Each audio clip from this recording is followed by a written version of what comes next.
Hello and welcome to you all. You have chosen to watch this video since you are interested in going ahead. First of all, let me introduce myself. I am Dr. Girish Deshmukh, currently working as a medical director in a multi-specialty 300-bedded tertiary care teaching hospital in a metro city, that is Pune. I do have an overall experience of 22 years. I have worked across state government health services, central government health services in a private sector, public sector, and that's how I have come down to this stage. So today I'll brief you about the course of clinical audit. How important this course in this era. To begin with, see, there is a tendency to call hospital as an healthcare industry, where the loss of production and man days lost really cannot be measured. The human sufferings, untimely deaths, and inconvenience experienced by the community at large in a hospital cannot be really quantified. That reminds me, good health is the greatest fortune, and health is the only way to happiness. So, coming down to the topic at hand, see, what do you mean by audit? Understand. I try to cover the clinical audit topic in a nutshell. So, what do you understand by audit? Audit is on site verification activity. It's inspection or examination of a process, system, product, or output. What does it do? It does that we ensure the compliance with the requirements. And ISO defines audit as it's a systematic, independent, and documented process for obtaining the audit evidence. And we have to evaluate it objectively to determine the extent to which the criteria is fulfilled. Now, what do you understand by clinical audit? Obviously, we know this. It's a quality improvement process. Improvement of what? It improves patient care and outcomes through a systematic review of care. Generally, clinical audit and medical audit, they are being used interchangeably. But then let me tell you, clinical audit is an umbrella term for any audit which is done by healthcare practitioners. I'll not get into the history of the clinical audit, which I'm sure you learn whenever you enroll for this course. But then let me tell you, the first true medical auditor was after Florence Nightingale. The first true medical auditor was Mr. Ernest Codman. He was a public health specialist. Okay, so what is the need for clinical audit? You would obviously come across this question. See, I'll try to cover it as I mentioned in a nutshell. There are three motives, prima facie, which I can tell you. Professional motives where the healthcare practitioners, they identify the deficiencies and make the corrective actions. Another is social motives. See, we are supposed to, you would have heard about this, primum non nocere. First, do no harm. What is the purpose of the clinical audit? Remember, there are six pillars of quality. They are safe, timely, efficient, effective, equitable, and on top of all, patient-centered care. Clinical audit ensures that we address all the six pillars of quality. And what are other purposes? It will evaluate the utilization of services which you are providing. It will ensure the accountability. And of course, from the employee's point of view, it ensures the professional protection of the staff. What are the prerequisites of clinical audit? See, I'll only tell you the gross details. We need to have the norms or standards before you actually go for the clinical audit, be it be international indices like ALS, BOR, and all. And then, if there is a questionnaire based audit which you are planning to do, then the questionnaire should be valid. It obviously should be implementable and practical. And then the data is analyzed, and you will come to know when you actually join the course. So, what's the process? Process is initially, as I mentioned, you need to identify the deficiency, whether it is in the product or the system or the process or in the output. Output here is the outcome, that is, how well was the patient care taken care of. Then you need to have the standards beforehand with you. We obviously collect the data, analyze the data. We analyze whether there is any potential for improvement. And in case if there is any deviation, then we correct it. And this is an ongoing thing. This is a process. So types of clinical audit, what we learn after you join this course. There are a few of them. I'll just mention few. Standards-based clinical audit, uh, adverse event screening, that is critical incident or significant event monitoring, peer review-based clinical audit, or patient surveys, or as they call it, focused group discussions. The clinical audit, it is either direct or indirect. Direct, you do X-ray review, you do tissue review, you do death review meetings, and indirect is you do the audit of the medical case sheets or the medical records. So, what are the techniques of clinical audit? Techniques is retrospective, that is going back. See, they always say wisdom in the hindsight is the exact science. That is retrospective. Concurrent. Concurrent, you are carrying out a procedure and you are concurrently doing the audit, or you can do both ways. Then, who all are there in the clinical audit committee? See, obviously, administrator will be CEO or medical director, he or she will be there. Then there will be HODs, heads of departments of various departments. Officer in charge of medical records department is mandatory. A biomedical engineer and other staff on as required basis. So, what methodology does this clinical audit follow? You would have probably heard Avedis Donamedian. Avedis Donamedian was a professor in public health. He developed a conceptual model that provides a framework for examining health services and which evaluates the quality of healthcare. He did this on three criteria, that is structure, process, and outcome.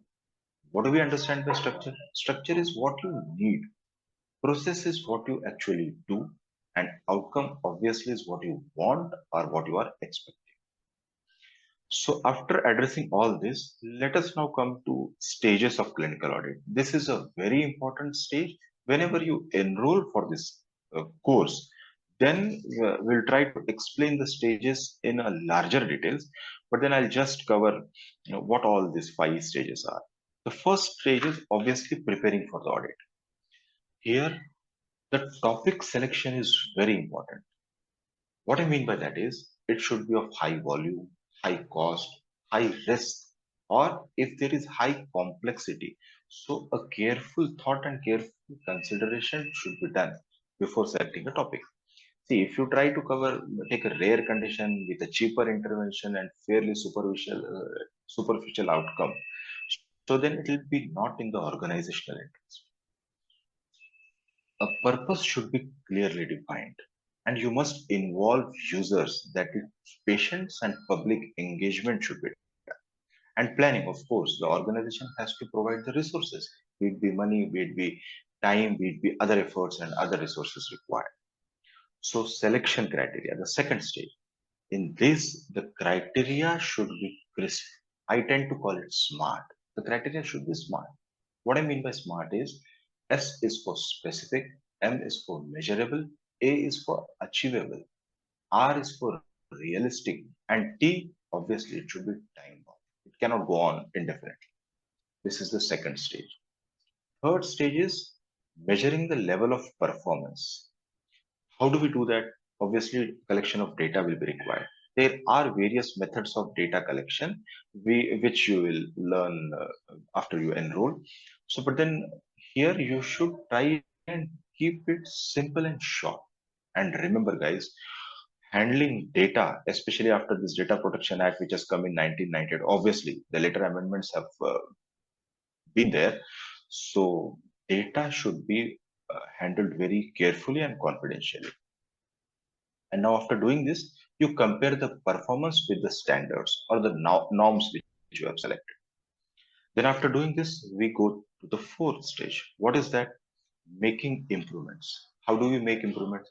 See, initially, you will have to identify the barriers to change. There are many, mind you, with the organizational culture, or be it with the fear, or be it with the resistance to change, or be it with the lack of understanding of the stakeholders who are involved.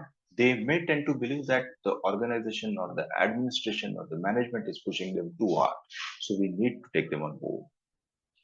And how do we implement change? There has to be a method in place.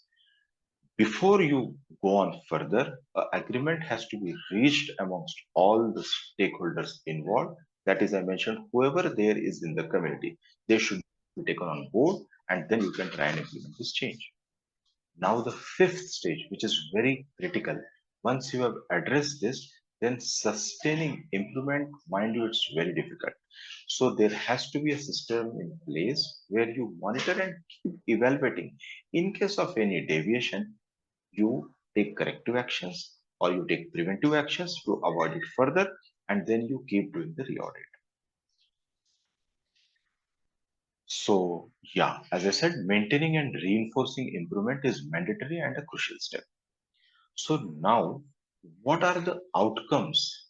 Why would you want to do clinical audit in your organization in the first place? See, I'll try to cover it under four heads. What does this do to the patients? It ensures that they are given the better care. In fact, the care is given to them in the highest plane of efficiency.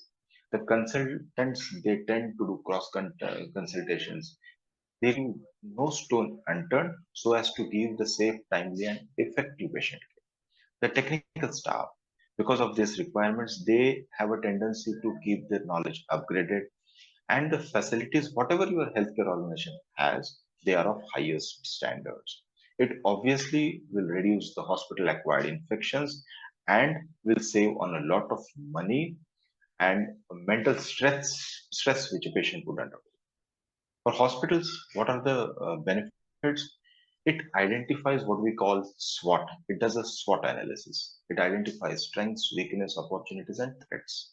In case if organization is aware of their weaknesses or the threats which are looming, they will take timely corrective actions and the weaknesses will be addressed.